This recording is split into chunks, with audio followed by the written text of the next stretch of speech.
saya cari perumahan itu di tahun 2015, itu saya cari di wilayah-wilayah tertentu itu beda bulan aja udah beda harga, beda bulan udah beda harga, beda kuartal udah beda harga lagi. Nah itu peak itu mereka sudah bisa menjual 1 meter mungkin dengan harga 20 juta. Kalau kita meninggal di sana, dikubur, ya nggak? Kita butuh berapa kali berapa meter, udah berapa puluh juta yang harus kita bayar hanya untuk menguburkan kita. Bubble itu akan terjadi apabila rasio antara indeks harga perumahan dengan indeks harga konsumen itu sudah lebih dari 2:1.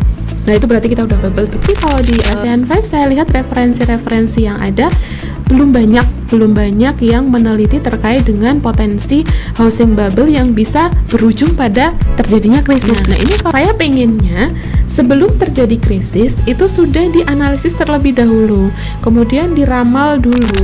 Kita tidak boleh mengunderestimate sebuah akad ya, karena akad itu luar biasa. Yang disebutkan dalam Al-Quran bahwa ketika kita dalam kondisi yang baik-baik saja, akan lebih baik jika kita mungkin punya aset-aset yang lebih aman.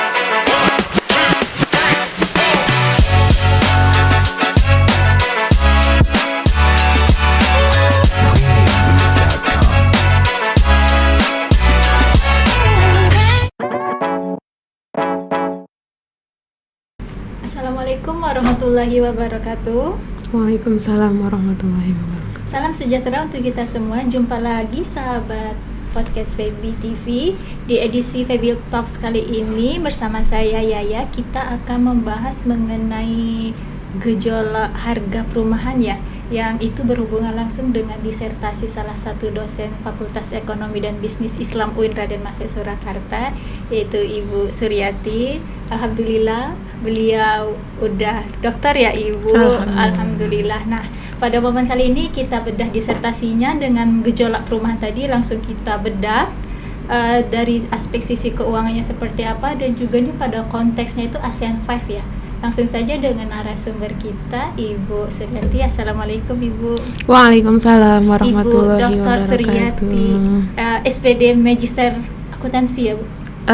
Ekonomi. Magister Ekonomi, oke Ibu. Dan keuangan. Judul disertasinya ini kerentanan sistem keuangan dan kerangka alat analisis krisis keuangan menggunakan pengukuran gelembung perumahan di ASEAN 5. Ini gimana nih Ibu? Boleh ceritain Ibu disertasinya Ibu ini? Oke, baik. Terima kasih sebelumnya sudah diundang untuk podcast pagi ini. Bercerita terkait dengan disertasi saya ya. Sebenarnya disertasi saya ini berawal dari kegelisahan saya sendiri sih ya, sebagai pribadi atau sebagai individu dan juga sebagai warga masyarakat, di mana setiap kita manusia itu kan pasti pengen memenuhi kebutuhan dasar kita. Kebutuhan dasar kita itu kan ada sandang, pangan, dan papan. Nah, papan ini salah satunya adalah kebutuhan kita untuk memiliki hunian atau tempat tinggal. Nah, tapi kalau kita lihat seiring berjalannya waktu, ternyata memiliki rumah atau hunian yang layak buat kita itu menjadi salah satu tantangan tersendiri, karena harga perumahan saat ini peningkatannya cukup signifikan ya. Misalnya dari bulan ke bulan, dari tahun ke tahun itu peningkatan harganya cukup signifikan. Nah dari situ saya berpikir bahwa sebenarnya apa sih yang menjadi penyebab krusial sehingga perumahan ini harganya meningkat lumayan cukup signifikan. Dan saya takutnya ini akan berujung pada potensi terjadinya housing bubble atau gelembung harga perumahan. Nah dari situ saya mencoba untuk mengkaji sebenarnya peningkatan harga perumahan di berbagai wilayah, khususnya Indonesia. Dalam hal ini saya mengkaji di ASEAN 5, Indonesia, kemudian Malaysia, Singapura, kemudian ada Thailand, ada Philippines. Itu apakah sebenarnya peningkatan harga rumahnya ini sudah mendekati ke posisi gelembung atau tidak. Nah kemudian bagaimana cara mengukurnya. Kemudian setelah diukur, faktor apa sebenarnya yang mempengaruhi? Apakah sebenarnya kestabilan sistem keuangan dalam sebuah negara itu juga berpengaruh terhadap potensi terjadinya gelembung harga perumahan? Nah, setelah tadi diukur, kemudian dicari faktor yang mempengaruhi, kemudian sebenarnya apakah terjadi contagion effect atau efek penularan yang terjadi antara satu negara dengan negara yang lain. Apakah sebenarnya gelembung harga perumahan yang terjadi di Singapura misalnya itu menular ke Indonesia, atau misalnya yang terjadi di Indonesia menular ke Malaysia dan lain sebagainya. Nah, setelah itu juga dianalisis sebenarnya potensi gelembung harga perumahan ini apakah ada unsur spekulatif di sana? Karena kita mengingat bahwa spekulasi dalam Islam ya kita ibaratkan sebagai tindakan ihtikar atau monopoli, yang mana itu tidak dibenarkan di dalam Islam. Itu akan diukur apakah sebenarnya menggunakan teknik-teknik tertentu ya, secara teknik analisis, apakah sebenarnya terjadi spekulasi atau tidak. Kemudian juga dianalisis apakah di dalam negara Muslim, khususnya di ASEAN 5 ini kan negara Muslimnya ada Indonesia dan Malaysia, apakah terjadi efek penularan yang cukup signifikan atau tidak. Nah, setelah itu nanti akan kita forecast atau akan kita ramal prediksi yang terjadi di beberapa kuartal berikutnya terkait dengan gelembung harga perumahan ini, apa yang akan terjadi di beberapa negara tersebut. Nah, ini mungkin nanti bisa dipakai untuk para investor atau mungkin orang-orang yang punya ketertarikan terhadap dunia perumahan. Berarti ketertarikan Ibu sama permasalahan disertasi itu tuh berdasarkan pengalaman pribadi. Betul. Pengalaman pribadi ya Ibu. Ya. Pengalaman pribadi karena mungkin harga tuh beda-beda gitu ya Bu. Betul. Fluktuatif banget gitu. Atau meningkat nggak ke fluktuatif? Cenderungnya kalau trennya meningkat ya. Kalau kita lihat dari grafiknya itu bukan fluktuatif tapi lebih ke tren meningkat ya. Dulu itu di tahun saya awal-awal menikah itu tahun 2014, kemudian saya cari perumahan itu di tahun 2015. Itu saya cari di wilayah-wilayah tertentu itu beda bulan aja udah beda harga, beda bulan udah beda harga, beda kuartal udah beda harga lagi. Nah, itu saya kok bisa beda-beda? Iya, maksudnya kok cepat sekali gitu ya. Memang sih demand dari perumahan itu kan memang tinggi ya. Artinya tidak didukung dengan supply yang bertambah, karena kan ketersediaan tanah itu memang ya tetap segitu aja, nggak mungkin tanah bertambah ya, karena di bumi ini tanah ya segitu. Cuman kok peningkatannya itu cukup cepat, signifikan. Apakah sebenarnya ini secara alamiah sebagai faktor fundamental atau sebenarnya ada faktor lain yang dalam tanda kutip membuat percepatan harga perumahan itu menjadi sangat signifikan gitu? Apakah karena faktor spekulatif mungkin, atau mungkin ketersediaan dari atau sistem keuangan sendiri yang mendukung peningkatan harga perumahan itu menjadi cukup drastis. Nah, itu dikaji dalam disertasi ini. Jadi berdasarkan pengalaman pribadi ya Ibu. Betul. Terus tertarik untuk ngambil kontes ke ASEAN 5 itu gimana itu Bu? Karena terus juga kayak tadi menarik ya Ibu, apakah dari berbagai negara itu penularan harga itu asumsi awalnya itu karena lihat data atau gimana? Ya. Oke. Kenapa sih harus ASEAN 5? Saya mengambil ASEAN 5 karena memang pertama dulu saya itu meneliti terkait housing bubble itu di tahun 2000 berapa berarti? Tahun 2017-an kali ya. 2017-an itu sebenarnya cuman Indonesia aja, Indonesia. Kemudian saya merambah ke Singapura, kemudian saya merambah ke Malaysia, ketiga negara ini. Kenapa menjadi ASEAN 5? Karena dulu pada saat ASEAN itu dibentuk kan memang negara yang awal masuk ke ASEAN kan ya ASEAN 5 ya. Kemudian di dalam ASEAN 5 ini mereka punya beberapa fakta integritas yang menyatakan bahwa mereka punya kerjasama ekonomi regional ya, sehingga karakteristik dari negara-negara ini bisa kita katakan memiliki beberapa kesamaan di wilayah tertentu. Kenapa sih nggak yang di Eropa? Kenapa nggak yang di Inggris? Kenapa nggak yang di Amerika? Di Inggris, kemudian di Amerika, di Kanada itu menjadi bahan saya, justru menjadi bahan saya untuk mengkaji wilayah ASEAN. Housing bubble ini sebenarnya beberapa sudah dikaji di negara-negara maju ya, seperti tadi Inggris, kemudian Amerika dan lain sebagainya. Mereka melakukan mitigasi resiko krisis itu dengan cara memeriksa ya, atau menganalisis bagaimana pergerakan harga rumah itu cukup baik. Akan tetapi kalau di ASEAN 5 saya lihat referensi-referensi yang ada belum banyak yang meneliti terkait dengan potensi housing bubble yang bisa berujung pada terjadinya krisis. Nah, ini kalau kita abaikan, tidak menutup kemungkinan bahwa pergolakan harga perumahan ini bisa memicu terjadinya krisis yang ada di ASEAN 5 gitu.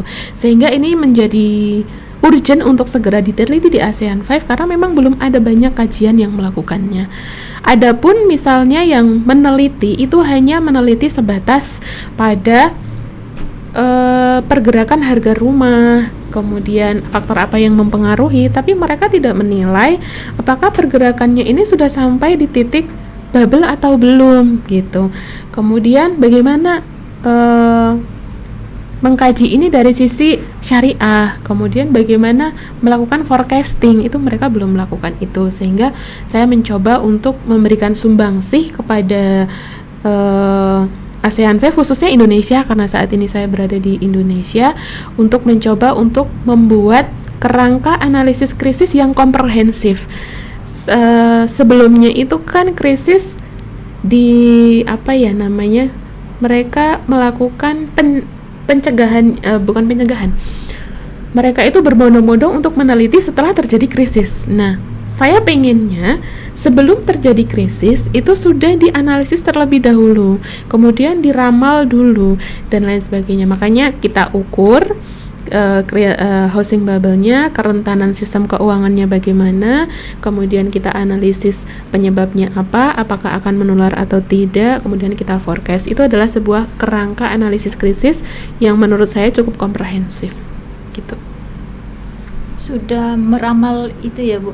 Betul, saya melakukan peramalan juga. Peramalan terkait dengan apakah housing bubble ke depan itu yang lebih beresiko tuh negara mana, angkanya berapa gitu. Dan juga penelitian terdahulu itu berarti sampai ke harga perumahan standar kayak suatu wilayah gitu, nggak langsung ke ASEAN 5 gitu ya? Ya, dulu saya sempat melakukannya itu cuma di Indonesia aja.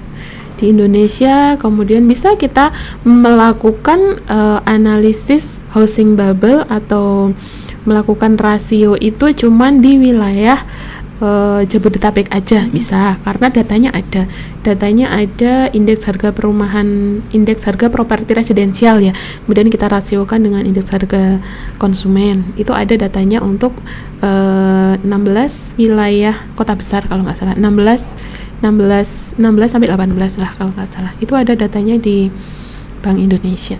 Tadi kalau nggak salah ya, Bu, berarti gejolak harga itu berhubungan sama krisis ekonomi gitu ya, Bu? Betul. Nah, ketika kita mengatakan krisis ekonomi itu sebenarnya berdampak nggak sih sama kayak sistem keuangan itu ya, Bu?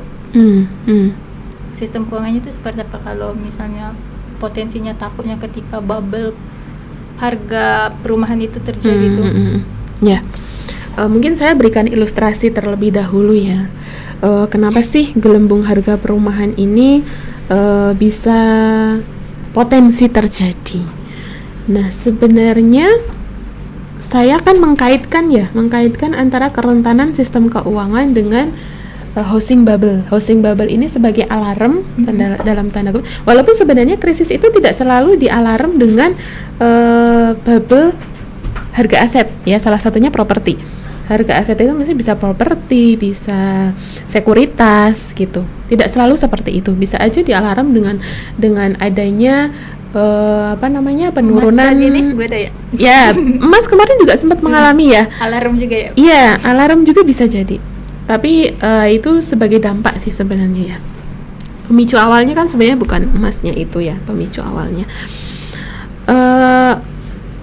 Saya mengkaitkan antara housing bubble dengan kerentanan sistem keuangan. Jadi kerentanan sistem keuangan itu adalah kondisi di mana ini teorinya Minsky ya.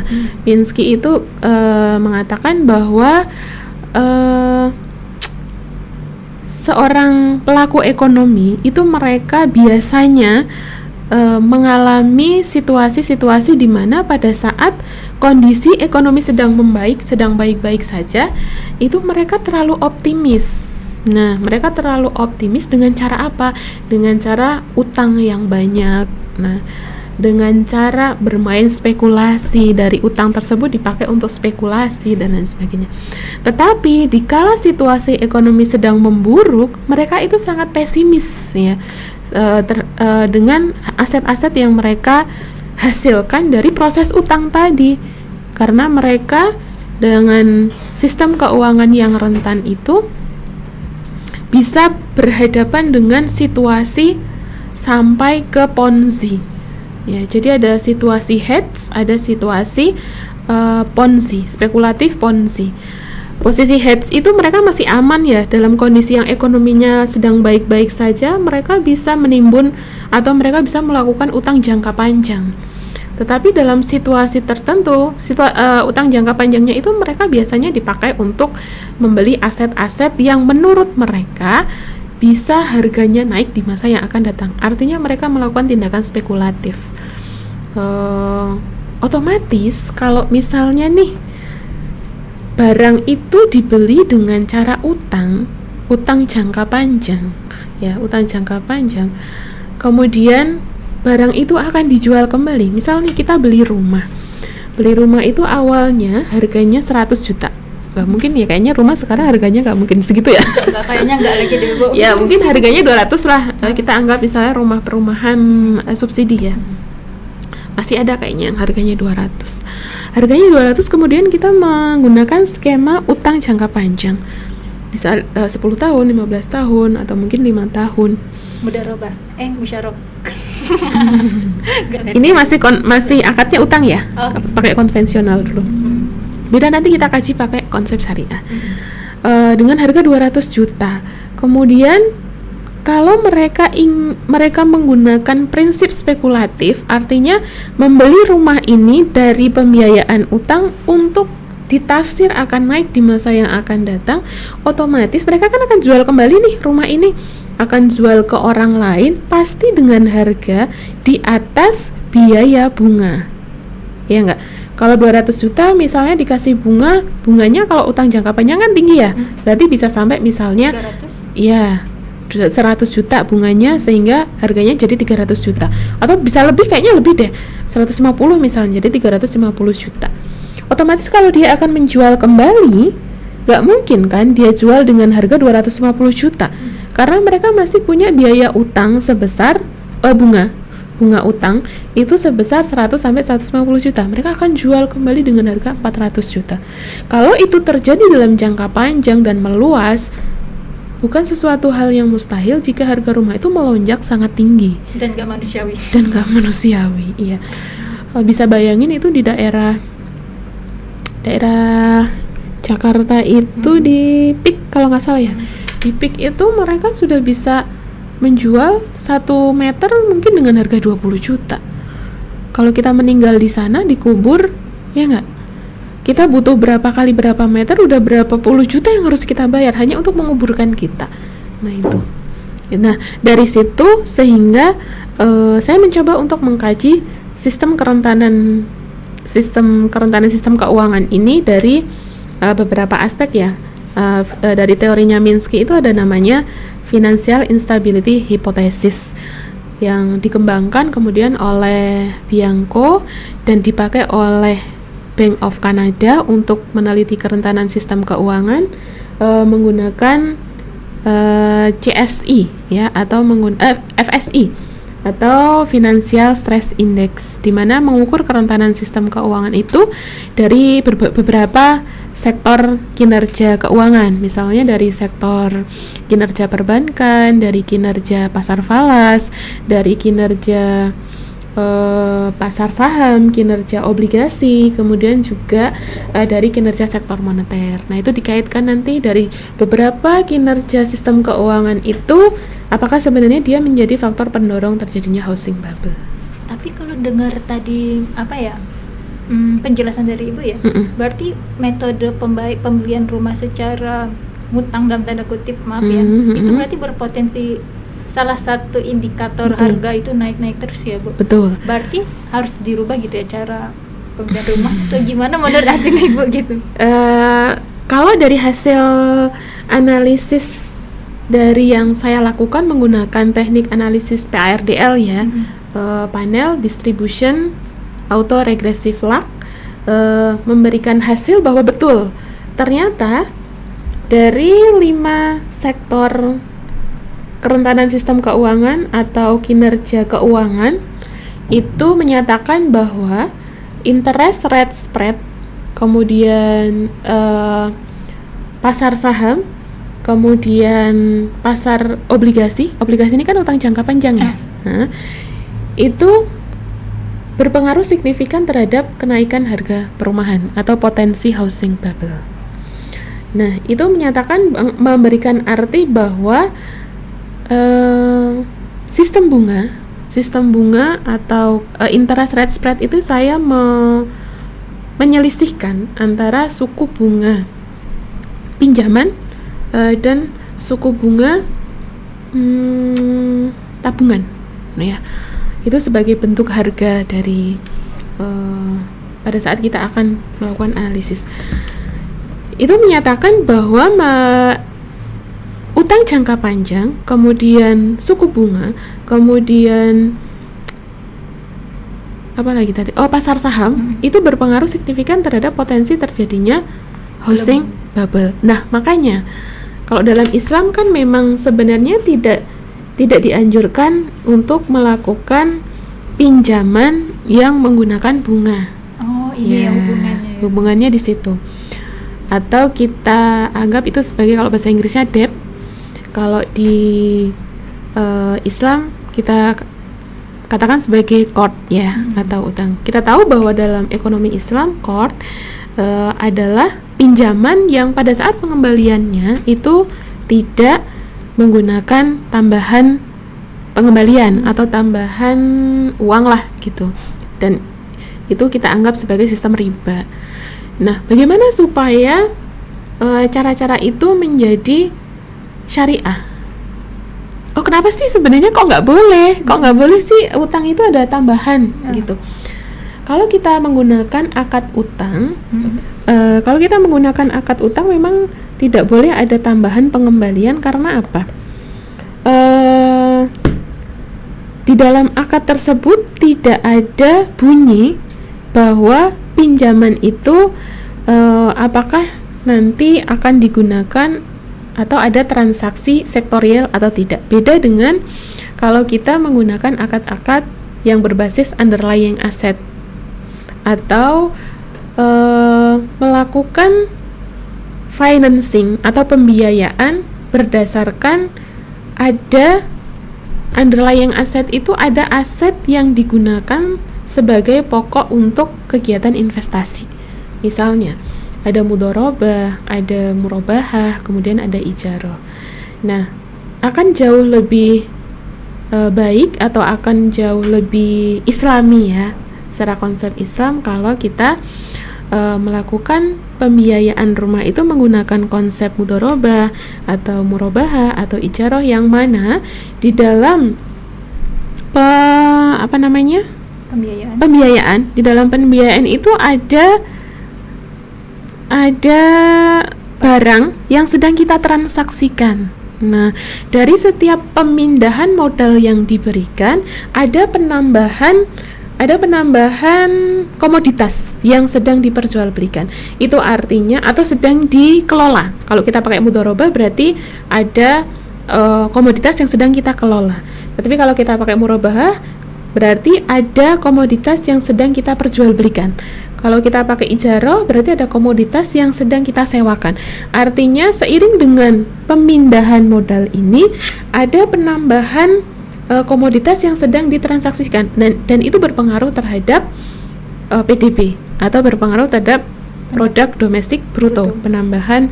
Tapi kalau menggunakan konsep utang, ya mungkin sih dikatakan ya nanti di dalam banknya itu untuk apa dan lain sebagainya. Cuman ada akad lain yang lebih pas ya untuk melakukan pembiayaan gitu. Itu kalau dari penjelasan. Oke, Ibu, berarti saat ini tanda alarm krisis keuangan gitu ya Bu. Nanti tolong diperbaiki gitu ya, diluruskan. Satu itu yang gejolak emas saat ini gitu ya Bu. Yang kedua mungkin tadi gelembung harga rumah itu juga berarti tanpa disadari harga-harga rumah itu yang naiknya tuh signifikan gitu. Potensi juga ya berarti. Betul. Kita tahu bahwa beberapa krisis yang terjadi sebelumnya ya, di tahun kita tuh sempat mengalami lost decade ya, atau lost decade itu di tahun 90-an di Jepang ya. Di Jepang pada saat itu terjadi krisis ekonomi yang cukup membuat Jepang sangat bergejolak dan pemulihannya cukup panjang ya. Pada saat itu juga salah satu pemicunya adalah karena ada kelonggaran sistem moneter. Jadi pemerintah pada saat itu memberikan kelonggaran untuk sistem bunganya direndahkan ya, sehingga orang berbondong-bondong untuk melakukan pembelian aset dengan cara utang jangka panjang dan lain sebagainya. Kemudian orang membeli tanah, membeli rumah dan lain sebagainya, sehingga harga tanah dan harga rumah pada saat itu mengalami gelembung yang cukup tinggi sehingga pecahlah krisis. Kemudian lagi di tahun 98 kita juga mengalami krisis yang kita sebut sebagai krisis keuangan ya, krisis keuangan Asia ya pada saat itu, dan itu dampaknya juga menjalar kemana-mana ya. Pada saat itu karena memang Thailand mengalami pelemahan mata uang baht ya. Kemudian juga terjadi krisis 2008 di Amerika Serikat. Juga salah satu pemicunya adalah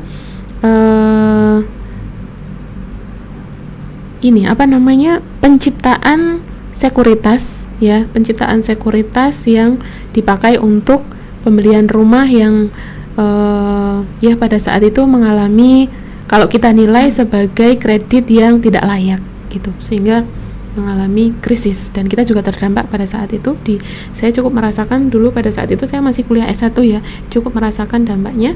Tapi alhamdulillahnya ternyata di beberapa kajian karena kita menggunakan sistem dual banking system, ternyata sistem perbankan syariah yang kita pakai saat ini, sistem keuangan dual banking yang kita pakai cukup memberikan dampak yang signifikan dengan kita tidak terlalu tertular ya, mereka lebih kuat, perbankan syariah lebih kuat menghadapi itu.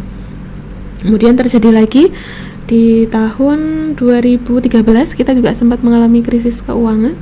Kemudian tahun 2021 ya, kita 2021-2020 itu karena pandemi sih ya, karena pandemi. Dan kalau kita lihat itu sebenarnya memang krisis itu siklus ya, pasti akan terjadi di periode-periode dan di Al-Quran juga sudah disebutkan ya, sudah diilustrasikan dalam kisah Nabi Yusuf ya. Nabi Yusuf yang akan terjadi 7 tahun masa ekonomi yang baik dan akan terjadi 7 tahun di masa ekonomi yang buruk dan lain sebagainya, dan memang sudah sunatullah dan memang harus terjadi. Berarti itu memang perlu ada simpanan itu ya Bu, kalau mengacu sama surat Yusuf tadi itu ya Bu, 7 tahun penyimpan tuh butuh investasi dong Bu. Nah betul, artinya bahwa tadi yang dikatakan oleh Minsky sebenarnya ada betulnya juga ya. Minsky itu kan bilang mereka itu terlalu optimis dengan situasi kondisi yang membaik. Nah, optimis akan terjadi apa-apa gitu. Nah, betul. Optimisme mereka apa? Dengan cara modal yang ada, mereka utang seolah-olah mereka tuh kuat banget. Mereka utang kemudian untuk membeli aset-aset dengan cara berhutang.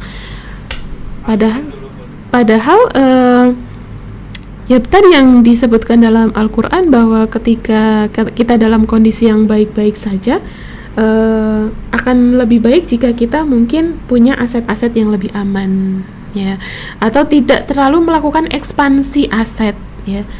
Lebih kepada memelihara aset dan lain sebagainya untuk persiapan ketika siklus ekonomi itu akan berada di kondisi yang lebih buruk gitu. Artinya kita jangan terlalu over PD untuk melakukan investasi yang berlebihan. Investasi sih boleh ya, karena kalau investasi kan ada akumulasi investasi yang dilakukan.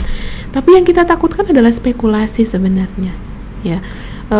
Pembelian aset dengan harapan ada peningkatan harga di masa yang akan datang dengan cara pembiayaan utang dan lain sebagainya. Tapi kalau dari hasil disertasi Ibu itu kemungkinannya itu akan terjadi gitu ya, tentang gelembung harga perumahan itu memang akan terus terjadi, atau mungkin salah satunya itu metode pembelian rumah itu yang harusnya diperbaiki kalau dari hasil disertasi. Oke. Gelembung harga perumahan potensial untuk terjadi. Akan tetapi ini bisa ditekan kalau ada adopsi keuangan yang memenuhi, ya, atau ada kebijakan pemerintah yang menyeimbangkan kondisi ini. Bisa aja ditekan, ya, ditekan itu bisa melalui apa? Melalui beberapa kebijakan. Biasanya yang lebih bisa berdampak itu adalah kebijakan moneter, ya. Kalau kebijakan fiskal barangkali untuk perumahan agak kurang cepat ininya, siklusnya untuk bisa merespon. Tetapi kalau kebijakan moneter itu bisa cukup cepat, ya. Di antaranya apa? Di antaranya peran-peran strategis dari stakeholder yang berkepentingan, ya. Misalnya kayak OJK, ya. OJK kalau kita Indonesia OJK, ya. Dengan adanya lonjakan harga yang cukup signifikan, itu bisa ditekan dengan beberapa kebijakan, ya. Kalau kita menyuruh untuk turunkan dong suku bunga, naikkan suku bunga, itu mungkin agak cukup sulit, ya, cukup sulit, dan itu juga berdampak kepada para pelaku ekonomi yang lain. Kita tidak boleh egois hanya karena harga rumah, kemudian investor lain yang tidak berkaitan dengan itu harus terdampak karena kebijakan tersebut. Nah, artinya yang perlu dilakukan adalah stimulus-stimulus yang berkaitan dengan perumahan itu sendiri. Misalnya kebijakan yang berupa LTI atau DTI, ya, loan to value, atau DTI debt to income. Misalnya dengan memberikan batasan DTI itu misalnya LTV, ya, loan to value itu adalah dengan cara kalau kita misalnya mau melakukan pinjaman untuk utang jangka panjang dalam bentuk perumahan misalnya, itu harus diberikan batasan berapa persentase yang boleh diutangkan. Nah, kalau kita mau longgar 100% boleh diutangkan, ya. Misalnya harganya 250 juta. Kalau misalnya LTV-nya 100% berarti 200 juta itu boleh kita semuanya utang. Tapi kalau kita mau memperketat, mencoba untuk mengurangi LTV itu misalnya jadi 100% menjadi 90%, berarti 90% ini boleh kita boleh kita melakukan pembiayaan, ya. Kalau kita secara syariah pembiayaan bukan utang, ya. Kalau utang itu tidak boleh ada kelebihan pengembalian. Kita melakukan pembiayaan entah itu dengan mudharabah, murabahah atau ijarah. 90% kita pembiayaan, kemudian 10% tidak boleh. Artinya bahwa 10% itu sebagai bentuk keamanan bisa ditransfer dalam bentuk DP gitu. Itu akan jauh lebih aman, ya. DP dulu gitu, ya, Bu? Betul. Kalau sekarang kan mungkin kalau yang perumahan subsidi kali, ya, karena memang pemerintah berusaha untuk memberikan hunian yang layak bagi masyarakat, memberikan LTV 100%, di mana DP perumahan itu 0%. Itu salah satu upaya untuk menekan bubble tadi, ya, Bu? Seharusnya jangan 0% sih. Seharusnya jangan DP 0%. Seharusnya kalau mau lebih aman, itu LTV-nya seharusnya di bawah 100%. Entah itu 90, 85 atau mungkin 95 gitu. Artinya bahwa tidak semua harga itu boleh diutangkan gitu. Di-DP-kan dulu berapa persen, kemudian sebagian untuk diutangkan. Berarti atau pembayaran itu udah masuk ke DP itu, ya, Bu? Sudah, ya. Pembiayaannya itu dikurangi dari DP-nya. Ya, kalau misalnya harganya 100 juta, kemudian LTV-nya adalah 90%, berarti 90% kita boleh utang jangka panjang, 10%-nya, 10 jutanya kita harus DP duluan. Supaya lebih safe, tidak terlalu banyak utang yang kita tanggung gitu. Supaya untuk mengurangi potensi kredit macet. Berarti Atau kalau mau NPL. ambil perumahan itu yang ada DP-nya, jangan ambil yang DP 0% gitu ya? Sebisa mungkin iya. Kalau kita memang mampu ya utangnya nggak usah banyak-banyak deh, ya di DP kan sebanyak-banyaknya gitu. Berarti nominal 0% itu cuma kayak taktik gitu ya, dalam tanda kutip, maksudnya sebenarnya lebih baiknya udah bayar DP gitu untuk menekan jelas. bank gitu ya, Bu? Karena resiko kredit macetnya jauh lebih kecil kan gitu. Dari hasil penelitian Ibu itu yang menariknya apa tuh, Bu? Yang tidak semua penelitian dilakukan sebelumnya itu ada. Oke. Menariknya kalau dari teknik analisis ya. Kalau teknik analisis saya menggunakan teknik analisis yang cukup komprehensif. Jadi untuk mendeteksi apakah terjadi bubble atau tidak, saya melakukan rasio dulu. Rasio antara indeks harga properti residensial terhadap indeks harga konsumen. Karena kalau kita tahu bahwa bubble itu kan dalam teorinya ada 3 ya.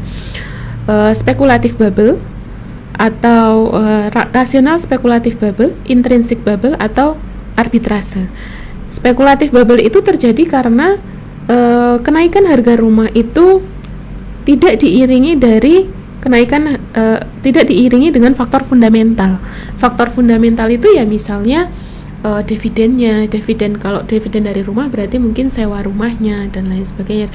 Kemudian kebijakan-kebijakan ekonomi. Kemudian kalau intrinsic bubble itu adalah menganalisis apakah sebenarnya housing bubble atau gelembung harga perumahan itu berasal dari faktor fundamental. Faktor fundamental itu ya salah satunya harga-harga barang yang lain dari indeks harga konsumen itu, kemudian kebijakan ekonomi dan lain sebagainya. Arbitrase berarti karena faktor wilayah, bisa aja karena faktor wilayah. Nah ini saya teliti semua 3 hal ini.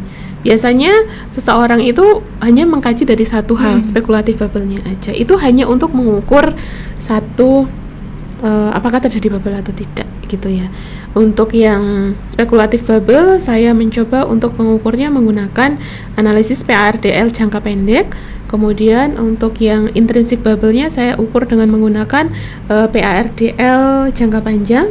Nah, kemudian untuk arbitrasenya berarti housing bubble berkaitan dengan wilayah yang lain, berarti saya ukur menggunakan contagion effect atau efek penularan menggunakan Granger causality itu. Kemudian setelah diukur kan tadi kita lihat pengaruhnya ya menggunakan PARDL, kemudian kita ukur forecastingnya atau peramalannya dengan menggunakan ARIMA.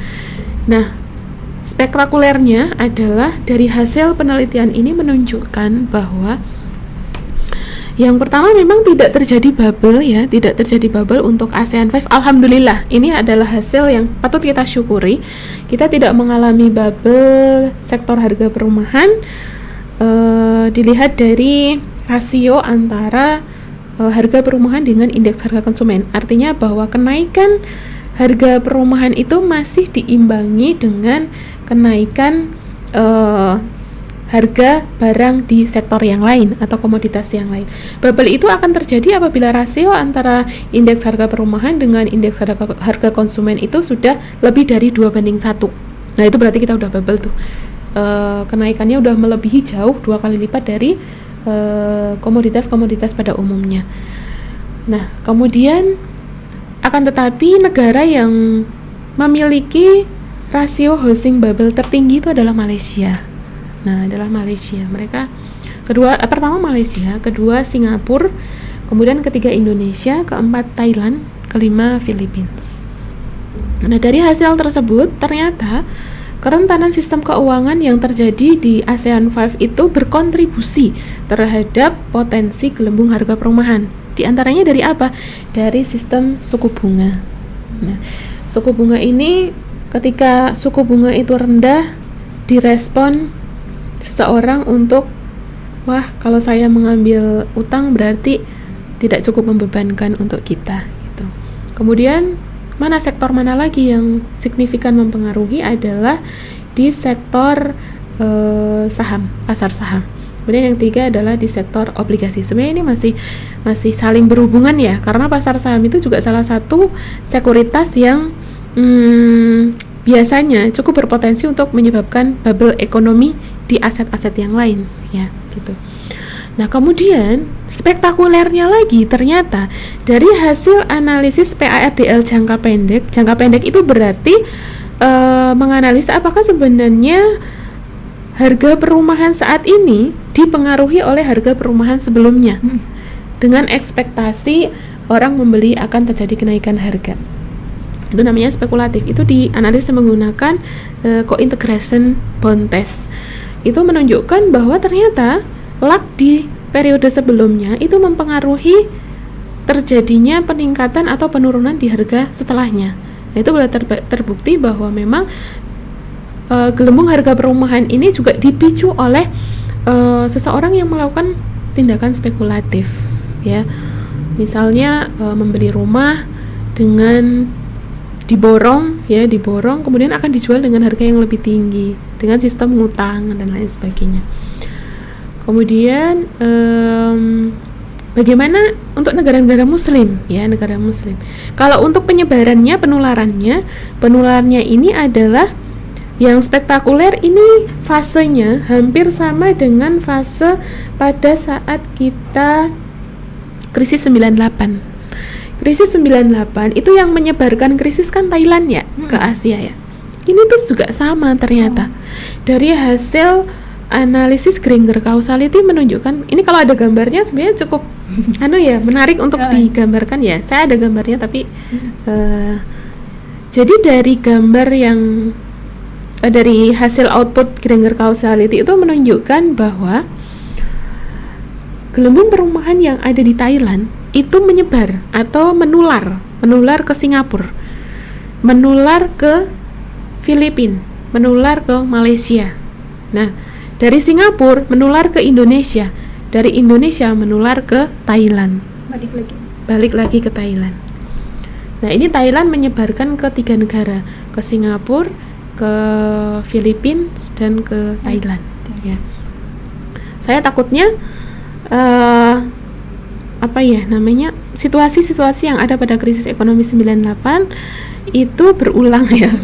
Tapi mudah-mudahan tidak, karena mungkin ya karakteristik dari sistem keuangan yang dipakai ya, yang cukup beresiko ya, sehingga bisa menularkan ke negara-negara yang lain. Dan alhamdulillahnya dari hasil yang kita kaji bahwa untuk untuk negara-negara muslim dalam kaitannya ini Indonesia dan Malaysia yang saya kaji sebagai negara muslim, apakah mereka mengalami contagion effect atau efek penularan, itu tidak terjadi. Indonesia tidak menularkan ke Malaysia dan Malaysia juga tidak menularkan ke Indonesia ya. Ini artinya bahwa ternyata memang dual banking system dalam beberapa kajian yang saya baca, dengan adanya kita menggunakan sistem ekonomi Islam ya, perbankan syariah, di mana perbankan syariah itu konsep pembiayaannya itu menggunakan konsep yang berbasis underlying aset, mudharabah, murabah, ijarah dan lain sebagainya. Itu mereka lebih kuat. Artinya bahwa mentransaksikan modal disertai dengan adanya aliran aset atau aliran komoditas. Berarti kan muncul komoditas baru gitu. Sehingga ini akan menambah PDB dan lain sebagainya. Berarti alasan nggak nyebar tuh karena Indonesia salah satunya udah mempraktekkan praktek akad murabah sama ijarah itu ya Bu? Itu perlu dikaji lebih dalam lagi sebenarnya, apakah itu menjadi faktor utama atau bukan. Cuman kalau dari referensi-referensi yang saya masukkan dalam disertasi saya, itu menyatakan bahwa memang iya, sistem perbankan syariah itu cukup memberikan kekuatan terhadap fenomena-fenomena krisis gitu.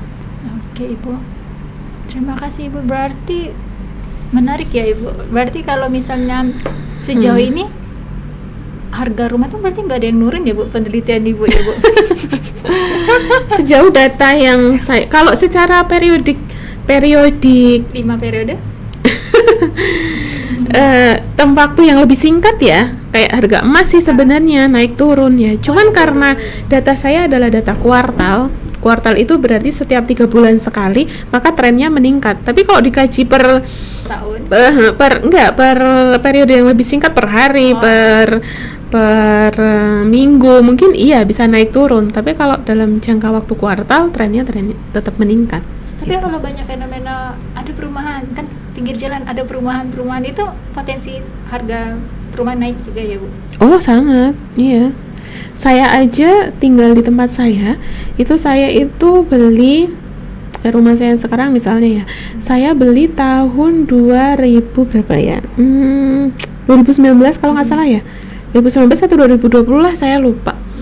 Itu tanah itu harganya belum sampai 1 juta kalau nggak salah ya. Tanah aja. 1 juta lah, 1 juta tanahnya ya.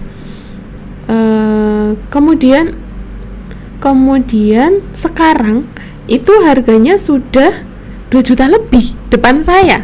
Nah, itu artinya bahwa periodenya belum lama loh, ini baru berapa tahun sih, kalau misalnya 20 berarti kan 2021, 2, 3, 4, 5, 6, baru 6 tahunan naiknya udah 2 kali lipat lebih.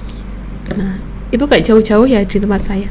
Apalagi di sinilah Kartosuro yang tempatnya kota, banyak pusat kegiatan pemerintah, ekonomi, akademik.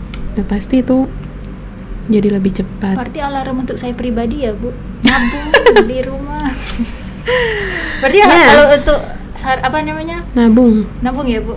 Tapi bisa juga ya, karena sekarang Gen Z itu rumah itu kan sebagai, kalau di dalam makosid syariah, rumah itu kan memang sebagai kebutuhan daruriyat ya, atau kebutuhan dasar, kebutuhan yang harus terpenuhi. Akan tetapi rumah sebagai kebutuhan daruriyat tidak serta-merta harus segera dimiliki sih sebenarnya, tapi setidaknya kita mendapatkan hunian yang layak, bisa menggunakan skema-skema yang lain ya. Kalau di kita di ekonomi syariah ada namanya kan, bisa kita kembangkan sewa milik ya, sewa milik, apa namanya, ijarah muntahiyah bitamlik kalau nggak salah ya.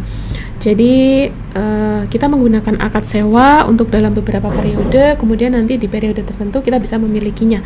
Itu artinya bahwa kita bisa memiliki rumah kok sebenarnya, tapi dengan akad-akad yang disepakati bersama. Kita tidak boleh mengunderestimate sebuah akad ya, karena akad itu luar biasa. Kalau sedari awal akad kita utang, boleh kok akad utang itu dilakukan, cuman ya harus menggunakan konsep yang ada di dalam akad utang. Kalau kita akad yang mudharabah, murabahah, ijarah, ya kita sepakati untuk menggunakan akad itu. Mungkin ada orang yang bilang bahwa alah sama aja kok, pakai Islam mau pakai konvensional mau pakai syariah, beda nama doang. Ada yang bilang gitu ya.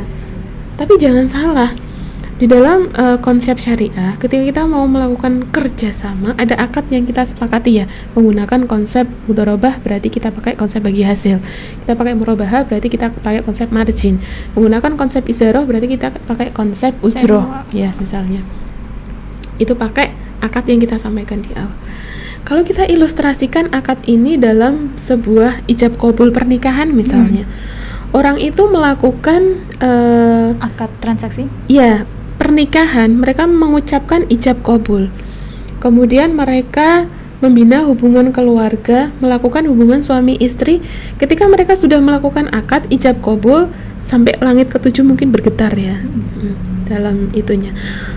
Itu menjadi sebuah ibadah ya. Tetapi beda ketika seseorang itu melakukan aktivitas layaknya suami istri, tapi mereka tidak disertai dengan ijab qabul sebelumnya. Itu akan menjadi zina atau menjadi dosa besar gitu. Itulah kekuatan akad, di mana akad itu tidak bisa kita sepelekan. Hanya dengan sebuah akad ucapan dan kesepakatan itu, sesuatu yang tadinya haram menjadi halal ya. Maka dari itu ya kita tidak bisa menyepelekan akad. Kalau dibilang aduh sama aja di bank konvensional juga mahal katanya gitu, ya kita tahu bahwa di bank syariah mahal. Ya kita tahu bahwa bank syariah kita itu kan memang ibarat kata orang itu lahir, itu mereka harus belajar jalan dulu, merangkak dulu, kemudian belajar berlari. Dalam fase-fase itu pasti adalah fase-fase mereka akan terjatuh. Secara aset juga mereka masih kalah dengan bank konvensional, sehingga ada cost yang harus dia bayar lebih tinggi untuk menanggung proses yang menuju mereka lebih kuat. Maka dari itu kalau misalnya ada yang bilang lebih mahal, karena memang biaya yang harus dia keluarkan setara untuk untuk mereka bisa lebih established atau mereka lebih mapan, itu juga ada biaya yang harus mereka bayar gitu. Jadi pelan-pelan ya, mungkin ada masanya juga ya, Bu. Betul ada masanya mereka mungkin nanti akan berada di fase mapan gitu. Ini kayaknya menarik ya Ibu, disertasi Ibu menyelesaikan doktoralnya itu di Universitas Islam Indonesia ya Ibu. Betul. Disertasinya berapa lama buat? Astagfirullahaladzim. Ini bisa di skip nggak ya?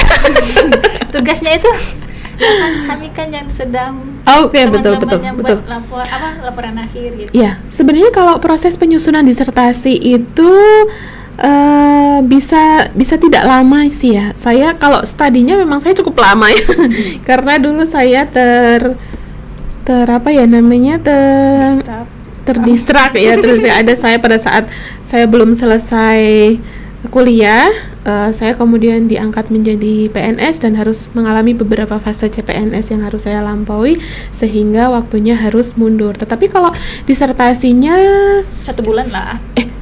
Nggak mungkin.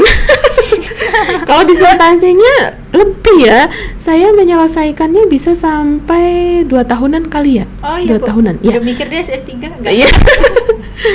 Tapi mungkin kalau intelijensinya lebih dari saya dan lebih konsisten mengerjakan, sebenarnya kuncinya adalah konsisten dan taat. Misalnya hari ini saya harus tambah referensi berapa itu sebenarnya bisa lebih cepat. Cuman karena saya juga terkendala data saya kan data internasional ya. Data internasional artinya bahwa ketersediaannya juga terbatas dan ada saya pengujian forecasting. Pengujian forecasting itu berarti harus ada data yang paling up to date karena harus meramal tahun-tahun yang belum ada, yang belum kita lalui. Nah, proses itu membuat saya harus menunggu beberapa fase dari IMF ya, International Monetary Finance untuk mengupdate datanya, dan itu cukup membuat kita harus bersabar. Kemudian saya juga harus berlangganan data internasional ya. Saya harus berbayar, pakai data yang berbayar, karena data internasional tidak bisa kita akses secara cuma-cuma, beberapa saja, tapi beberapa data yang lain bisa kok kita akses secara cuma-cuma gitu. Plus jam tidur ya Ibu? Iya, betul. Jangan harap ketika disertasi kita bisa tidur jam 9 malam ya. Nggak mungkin kayaknya. Apalagi kalau kita juga dibarengi dengan aktivitas akademik yang lain. Karena karir kan ya, betul. Kebetulan saya kuliahnya kan tidak menggunakan tugas belajar yang dinonaktifkan untuk fokus belajar pekerjaan ya. Jadi saya tetap kerja juga berjalan, kemudian proses perkuliahan juga berjalan. Nah, di situ tantangannya ya, kita harus memenuhi tridharma, pendidikan, penelitian, pengabdian, tapi kita juga harus tetap ada progres untuk studi kita gitu. Tapi alhamdulillahnya saya dapat kampus yang promotor saya tuh baik banget. Kopromotornya juga baik, sangat welcome dan sangat kooperatif ya. Kalau saya sampai tidak menghubungi, ya berarti beliau yang akan menghubungi saya gitu. Dan mereka meluangkan waktunya malam hari untuk saya bisa berkonsultasi. Zoom ya. Jadi sekali waktu kalau memang dibutuhkan saya hadir ke sana, saya akan hadir ke kampus. Tapi karena beliau ini sangat memahami bahwa pekerjaan kadang tidak bisa ditinggalkan, maka beliau sendiri yang menyediakan waktu untuk nanti kita Zoom ya bertiga. Jadi kopromotor 1, kopromotor 2 itu meluangkan waktunya untuk nge-Zoom sama saya tuh bisa sampai malam ya, sampai jam 10 gitu, sampai jam setengah 10. dari setelah ya dari mulai waktu, dan itu menurut saya tuh harga yang aduh tidak bisa dibayar. Menurut saya tidak semua promotor berkenan untuk seperti itu, dan itu rezeki yang luar biasa sih buat saya. Dan mereka sangat kooperatif mendukung, misalnya saya kekurangan referensi atau mungkin saya kesulitan referensi, mereka dengan sangat kooperatif, dengan sangat legowo, dengan sangat pokoknya menyenangkan lah, mau berkenan untuk sharing referensi itu luar biasa sih menurut saya. Closing statementnya Ibu untuk teman-teman kita itu gimana untuk tugas akhirnya dan Oke. mencari datanya, siapa tahu mau beli rumah atau mau meneliti rumah lagi. Oke, closing statement ya buat teman-teman yang saat ini sedang menyelesaikan studinya, baik itu S1, S2 ataupun S3, tetap semangat. Ingat selalu luruskan niat dulu ya, luruskan niat bahwa apa yang sedang kita jalani saat ini, proses akademik yang sedang kita jalani saat ini adalah salah satu bentuk ibadah. Bahkan di Al-Quran dijelaskan bahwa menuntut ilmu itu bisa diibaratkan sebagai jihad ya. Jadi insya Allah pahalanya sangat besar, dan tidak ada kesulitan yang tidak dibantu oleh Allah. Insya Allah kalau itu dalam kebaikan pasti ada jalannya, dan pasti Allah kasih jalan. Yang penting tetap konsisten, buat peta barangkali atau buat matriks yang mana dalam periode ini saya harus menyelesaikan apa, periode ini saya harus menyelesaikan, dan harus disiplin. Artinya kita harus disiplin dengan diri kita sendiri. Kalau saya menerapkan reward and punishment ya, ketika saya bisa menyelesaikan lebih cepat, maka saya akan memberikan reward pada diri saya sendiri. Entah itu hanya sekedar beli es krim atau mungkin sekedar healing sebentar dengan tidak membuka disertasi sama sekali, karena saya bisa menyelesaikan lebih cepat sehingga waktunya bisa saya pakai untuk healing dan lain sebagainya. Kemudian untuk orang-orang atau pelaku-pelaku ekonomi yang berkaitan dengan disertasi saya, barangkali apa yang saya teliti ini mudah-mudahan bisa bermanfaat. Pesan saya adalah rumah itu adalah dalam maqasid syariah menjadi kebutuhan daruriyat, yang mana ada beberapa unsur yang bisa menunjang kesejahteraan kita dari sisi agama, dari sisi akal, kemudian dari sisi keturunan, dari sisi jiwa, dan dari sisi harta. Ada hal-hal yang dilindungi di situ, dimana ketika kita punya hunian maka kita bisa beribadah lebih khusyuk ya, kalau dari sisi maqasid syariah. Kemudian ketika kita punya hunian, entah itu cuman sewa, entah itu kita miliki secara utuh, ada hak miliknya, kita bisa secara jiwa kita bisa lebih tenang, bisa menjaga kesehatan mental kita. Kemudian dari sisi akal, dengan kita punya rumah kita bisa lebih inovatif dengan intelijensi kita. Dari sisi keturunan, maka kita bisa memberikan tempat yang layak untuk anggota keluarga kita sehingga mereka bisa tumbuh lebih baik. Dari sisi harta, maka rumah juga bisa menjadi kendaraan investasi, walaupun saya tidak mendukung untuk ke arah spekulasi. Maka dari itu rumah ini sebagai aset untuk pemenuhan kebutuhan daruriyat sekaligus sebagai kendaraan investasi harus benar-benar kita lindungi dan harus kita sikapi dengan bijak. Artinya bahwa rumah sebagai hunian, setidaknya pemerintah bisa melakukan perlindungan yang lebih baik. Kalau bisa, saya berharap sekali rumah untuk kepemilikan pertama bagi masyarakat itu perlu ada perlindungan khusus ya, entah itu dengan cara bisa membeli lebih mudah, akses lebih mudah dengan cara tadi DTI, kemudian LTV, kebijakan LTV DTI, kemudian rumah sebagai kendaraan investasi juga bisa kita pertimbangkan. Artinya ada transfer atau ada transaksi komoditas yang ada di situ, sehingga dalam proses menjadikan rumah itu sebagai investasi, tolong jangan dikotori dengan niat-niat spekulatif. Artinya memberi rumah hanya karena ingin ada kenaikan harga di periode setelahnya dengan akan menjual lebih tinggi dengan cara-cara yang tidak baik ya. Kita lindungi masyarakat yang mereka ingin beli rumah untuk kebutuhan pertamanya. Bagi yang ingin membeli rumah untuk investasi atau untuk hunian selanjutnya, itu menjadi tidak masalah asal dengan cara-cara yang lebih bijak.